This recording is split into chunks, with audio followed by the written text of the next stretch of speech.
Let's sip this tea.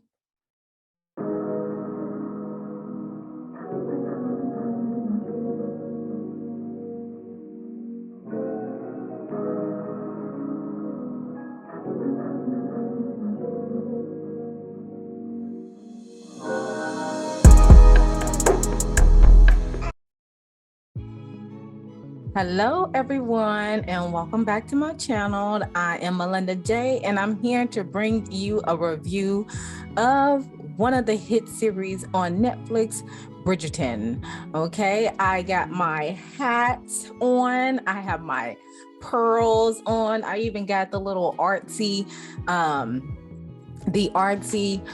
earrings for you for Benedict. He is my favorite character because I can relate to him in a whole lot of ways as far as being an artist. But my main favorite characters out of the whole series is definitely the Queen Charlotte herself, as well as Lady Danbury, and let's see who else. Louise, Eloise? She is one of my faves as well. But hands down, the Queen and Lady Danbury, yes, those are my top two. And we cannot forget Miss Julie Andrews being the legend behind of the voice of Lady Whistledown. And I've always loved Julie Andrews and her acting, especially when she portrays as the Queen in Princess Diaries or as Mary Poppins. Mary Poppins is one of my favorite Disney movies. As far as like, as I was younger, I could just watch that over and over again. All right. But back to the series of Bridgerton. They have came out with season 2 recently. I believe it came out last week, if I'm not mistaken, on the 25th. Bridgerton, and I'm reading this off of the web of Wikipedia as far as like a background. So Bridgerton is an American streaming television period drama series created by Chris Van Dusen. Hopefully I'm pronouncing his name right. Or Dusen, and produced by Rhonda Rhimes, aka Rhonda Land or Shonda Land. That's her production company, and it's based on Julia Quinn's novel set in the competitive world of Regency era London's ton during the season. When the debutantes are presented at court, it is Rhimes' first scripted Netflix series. The first season, it did premiere on December 25th of 2020. So that was during the panorama time. And of course, that was definitely the best time ever for it to come out, because people need something to watch during the time that everything was transpiring. So due to the fact that the reviews was excellently astronomical, why not come out with a season 2? All right, so if you haven't done so already, go ahead and like the video, subscribe to the YouTube channel so I can shout you out, and because I show my gratitude on every subscriber that has subscribed to the YouTube channel. As a matter of fact, let me go on to my email and see who else had subscribed to my YouTube channel. Yes, indeed. Yes. Okay, the recent person that just subscribed to my YouTube channel is Scar, and I'll place her name as the video goes by on the screen. And I want to thank you for subscribing to my YouTube channel. All right. And as I stated before, if you want me to shout you out, subscribe to the YouTube channel, all right? And don't forget to hit that notification bell so you'll know the next time I upload a video. All right, so I'm not gonna hold y'all any longer. I got my tea right here, all right? And of course, I got my honey on the side, as you can see in the background. Far as like reviewing the series, I'm going to do what I can to condense it, because I can literally go in depth of everything that I watch. So yes, I'm gonna condense it to the highlights that had stuck out to me that lead to teachable moments that still is prevalent to today's society. So without further ado, let's get into it. So the first episode, we're back at it again, and the episode is called Capital R Rake. It is diamond season again, where the Queen Charlotte herself chooses another young lady for betrothal, aka marriage, and as of this season, Eloise is the next sibling, eldest daughter, to that is next for the betrothal in the Bridgerton household, besides the Viscount himself, Anthony. And as the series play on, I can definitely say that he has grown to become my favorite character as well, because even though he is very headstrong and he has this wall up, you will definitely see the breakdown of him, of why he is the way he is very similar to how we are the way we are, due to experiences and circumstances that has, turned the hands of time on how we react to some things. So yes, Viscount Anthony Bridgerton, he is definitely searching for his Viscountess in waiting. And of course, the Queen is still on the hunt for unmasking Lady Whistledown, aka Penelope herself. We realized that in the last season. And once you watch season 1 and on to season 2, you can definitely pinpoint who is Lady Whistledown, because every time the gossip column comes out, it's practically based off what has been presented in the eyes for people to know about. Okay. So as well as Lady Danbury, she is now sponsoring 2 ladies, and 3 characters has been introduced to the series. That is Kate. Well, first we're going to start with the mother. The mother is Lady Mary Sheffield Sharma. Okay. And then her daughters are Kate Sharma and Edwina Sharma. And those are the ladies, and Kate and Edwina are the young ladies that Miss Lady Danbury is going to be sponsoring for this season for to become a diamond. However, Miss Edwina, she is of age to get wedded early. Miss Kate, on the other hand, she is 26 years old, and I mean, she's still eligible to marry. However, and when it comes to the Queen making her decision, it's rather the younger ones that are of age that she'll more likely choose over the older ones that are pushing it towards 30. I found it very interesting that they that they state their age by 20 of 6 instead of, or 6 of 20 instead of 26. I thought that was interesting. I may steal that, as far as like people asking who my age is. Well, I am 6 of 20 or 8 of 20. But anyways, also what is going on with the first episode is the Featheringtons are waiting for the next Lord Featherington to come into America, because of the previous Lord Featherington had passed away. I think it was a mixture due to health complications as well as gambling debt, because of the fight nights besides people gambling with the derby or the horse race and stuff like that. The fight club was another gambling outlet, and that usually would happen on the other side of town, if I'm not mistaken, and not in Wayfair. So that led to the Featheringtons to be in debt they are in debt.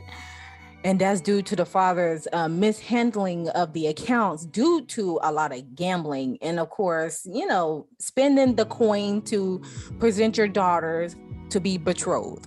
So, yes. And also with Penelope, during this episode, Eloise and Penelope are strolling through the market, and of course, Eloise, she is still on the hunt for unmasking Lady Whistledown as well. However, she has came close, but due to what had happened in the last episode of the first season, she was not able to unmask her in time so she can report that to the queen. So I don't know if her and the queen are like close enough to like still try to unmask, but you can definitely tell within this second season that Eloise is doing her thing and the queen is doing her thing. And as far as unmasking the Lady Whistledown herself. However, while her and her BFF Penelope was strolling down the market, Penelope had came across a booth where they were selling quail feathers, because during that time quail feathers were used and they were the best quality far as the pointed edge wise to of course carry out writing letters and signing papers and stuff.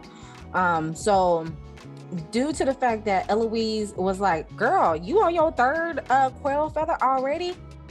And Penelope was like, yeah, I've been doing a lot of writing, especially with writing with your brother Colin, because she likes Colin. She is taking an interest in Colin, as you have not caught on already. Penelope likes Colin a lot, okay? And Colin, he in the first season, he was, liking Marina Thompson, the girl who had got pregnant by somebody else before being married. So he still had a slight interest in her, but due to the fact that Eloise had pointed that out to like, girl, you are on your third quail feather. What is the tea, girl? And Penelope was like, yeah, I've just been doing a lot of writing lately, especially with your brother, trying to we go back and forth, we converse back and forth with the letters. So yeah, it's gonna hey, it's whatever. So I think that was definitely a clue for Eloise, but she brushed it off because she knows her BFF loves to not only read but write as well. And then also along with the first episode, Lady Mary Sheffield was in a bit of a scandal. Okay, so with these three characters coming upon the scene this season, we are going to see the family dynamics of a real scandal at its finest. Okay, but I mean, it's not a real scandal in this day and age. However, back then it was definitely the scandal. Okay, so for Miss Mary Sheffield Sharma, her family, the Sheffields, they were a wealthy family. I mean, there still are a wealthy family. It's just that she was shunned from the family because of the fact that she married a commoner that already had a child from the previous relationship. And the child who was from the previous relationship was Kate. So Kate and Edwina, they share the same father but not the same mother. And so due to the fact that Miss Lady Mary chose love over continuing with fulfilling the family reputation and so forth and so on, that's what led her and her family to flee to India and just basically grew up. They basically were exiled from London, so to speak, because of the scandal, and they went to continue on living their lives in India. So yeah, I thought that was I felt bad for Miss Mary Sheffield because she chose her heart over continuing on with the family reputation. And when you do that, you're not able to gain the assets and the fortune and the reputation, they'll shun you in a heartbeat. Okay, so I really felt bad for Miss Mary there. And now during the first episode as well, we have the ball coming up, because the start of the season 2, it started with Eloise preparing to be presented to the queen and to determine whether she was going to name who was the diamond. But however, by the time it got to Eloise's turn, that's when the gossip column had came out, Miss Lady Whistledown, and that caused the queen to cancel the rest of the festivities and reschedule for another time. So that's what led to the ball to come about or the debutante to come about later on in the episode, because of the fact that the gossip column had came out later than expected. And so this led to Lady Danbury introducing one of the eligible suitors for Edwina to meet their acquaintance. And then also he had asked for her to dance.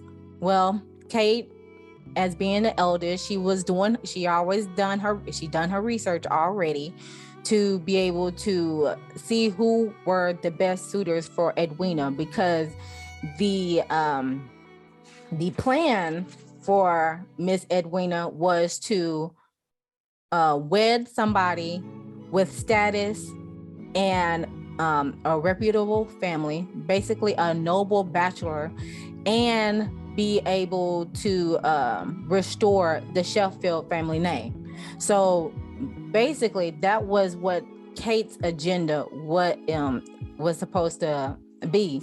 And due to the fact that Miss Lady Danbury didn't know that ahead of time, it caused Kate to confess what their intentions were coming back to London, especially since Edwina is of age and she's able to be betrothed and restore the family's reputation due to the scandal of what their mother had did in the last diamond season.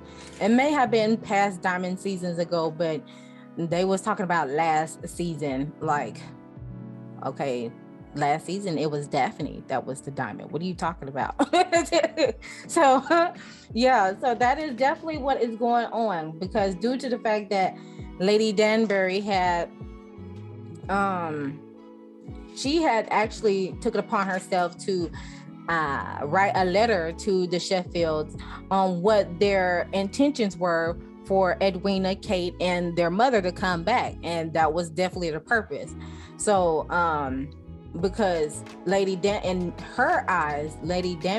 eyes, she thought she was doing a solid favor for her friend.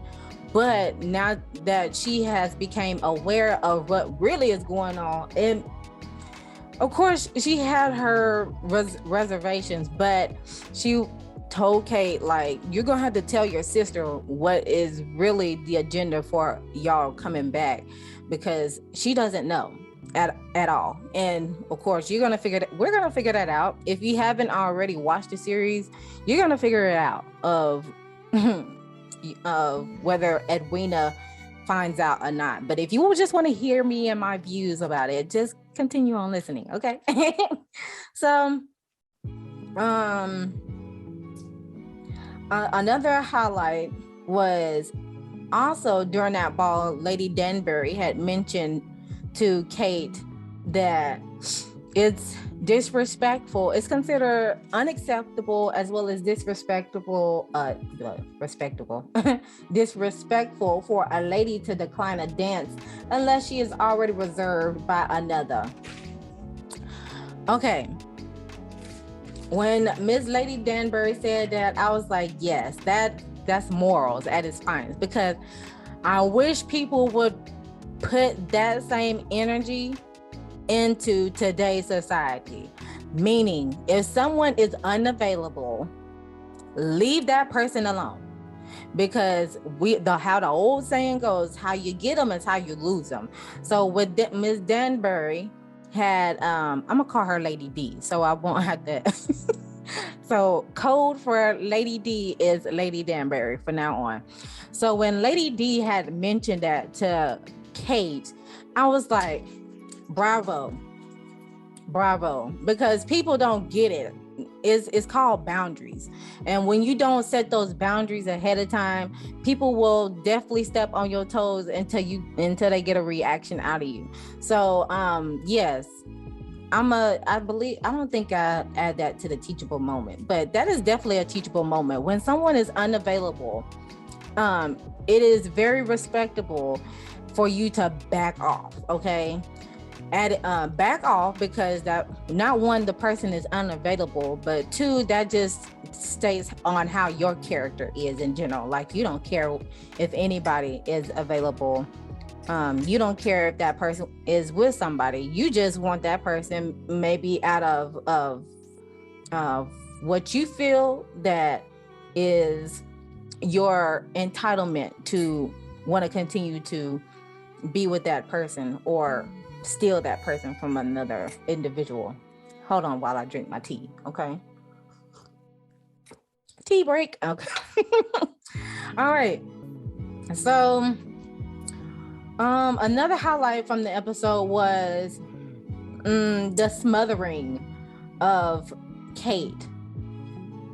And I have to ask you all this question because you can definitely see it. I know in Kate's eyes, she means well and she's being protective over her sister, but I have to get you all's opinion on whether Kate's demeanor towards Edwina, as far as like finding the suitor, is it considered smothering, or is it being overprotective? Because Edwina could hardly get any suitors to at least hold a conversation with her without Kate being right next to her. And then due to Edwina's naiveness of it all, and having all her faith with her sister and trust in her sister, it's just like, oh, guys, I mean, Miss Edwina, girl, do you have a mind of your own? It was just like, whatever do you like, my lord, type of thing. So I found out quite odd, and I have to ask you all, is it considered smothering of Kate's behavior, or of being overprotective and meaning well when it comes to Edwina, even though the agenda is to marry a notable, reputable, eligible bachelor? So sound off in the comment section below and let me know what you think, okay? So I think I'm gonna wrap it up at this point, because the other couple pointers, it was Benedict meeting the Modis, Madame Delacroix, about seeing her, about doing measurements for Eloise on the next ball and stuff like that. And of course, I did mention Kate getting caught with Lady Danbury about the real agenda of why they returned to London. And let's see. And then, of course, I want you all to sound off in the comment section of, do you consider Kate not eligible?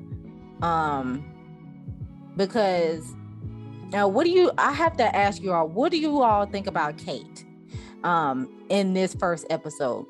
Of course, if you have watched already, she has definitely bloomed from the shell that she had once before. But I have to ask you all about Miss Kate here. What do you think about Miss Kate? Let me know in the comment section below, because another pointer of the reason why they had returned to London to find Edwina a suitor, because when Lady Danbury had bussed Kate for what the real agenda was, she had asked her, well, Kate is considered not eligible when it comes to gaining the inheritance of the Sheffield family because of the fact that she's not biologically a Sheffield. She's biologically a Sharma. So, and also Lady D had she had mentioned to her, like, you are worthy of love too, so don't count it out. But Kate, she is laser focused on trying to get her sister to be betrothed, so not only the family name can be restored on the Sheffield's end, but also that Edwina can gain the inheritance whenever the Sheffields transition. So I want to know your thoughts on how y'all think about Miss Kate on this first episode. Definitely. Because the Queen, she is definitely yearning of a shakeup this season, especially due to the fact that she is trying to search who is Lady Whistledown. So due to the fact that Eloise is the next bachelorette or the next debutante from the Bridgerton clan, that could be a diamond. However, she needs Eloise to do her dirty work for her, besides the Queen's servants doing her dirty work. So that's when, towards the end of the episode, she had named Ms. Edwina Sharma as the diamond of the season, because there was a mention of Benedict telling his brother Anthony, the Viscount. He has said, now what if the Queen chooses Eloise as the diamond, because y'all can't marry each other, y'all are siblings. And so that was another tidbit that came to me, because I was like, oh snap, is that really true? Like, if the Queen had named Eloise the diamond of the season, the Viscount can't marry her, because he could, but it'll be considered incest at this point. But he can't necessarily marry her because that is his sister. So I'm kind of glad the Queen had redirected her energy, because Lady D had told the Queen, like, hey, if you want to shake up this season, I got your people. I got the right person to do the shake up. It's all in your hand. The ball is in your court. So that's when the Queen had made her decision to make Edwina the diamond of the season, and therefore the Viscount can definitely go after her and seek for the betrothal to fulfill his duties as the Viscount of the Bridgerton household. So that is all that I have for this portion of the highlight. Now, the teachable moment that I got from the season one, not the season one, Lord have mercy, the episode 1 premiere of season 2 was that I had wrote down, when you live in a society standards, you begin to lose yourself in the midst. Everyone has different paths, different journeys and obstacles. And when you're too busy trying to control, well, that's another point. But the first point, when you live in society's standards or society's status quo, you do lose yourself. And it's important to be able to identify yourself outside of society standards, because of the fact of the matter, you're going to get lost in the sauce. And then therefore, it's almost like defining your career and with your self-worth. And I talk about self-worth in the previous video, so check out that. I just uploaded yesterday, so please check out that self-worth video. But this teachable moment for season 2 episode 1 was definitely about self-worth, because not only people during that time, and it still plays a little prevalent till today, but when you are so fit on pleasing the society standards, you do begin to lose yourself in the sauce. And it's important to step out of the matrix and define the person who you are, find your own self-worth, on how you present yourself to others. And also, when you're too busy trying to control others, as far as like rearranging events and stuff to make matchmaking happen, I mean, you don't have room for yourself. So when you're too busy trying to be puppeteer to somebody else's life, you are not necessarily enjoying your life, because you're so focused and laser focused on someone else. So that was a teachable moment that I got from the first episode of season 2.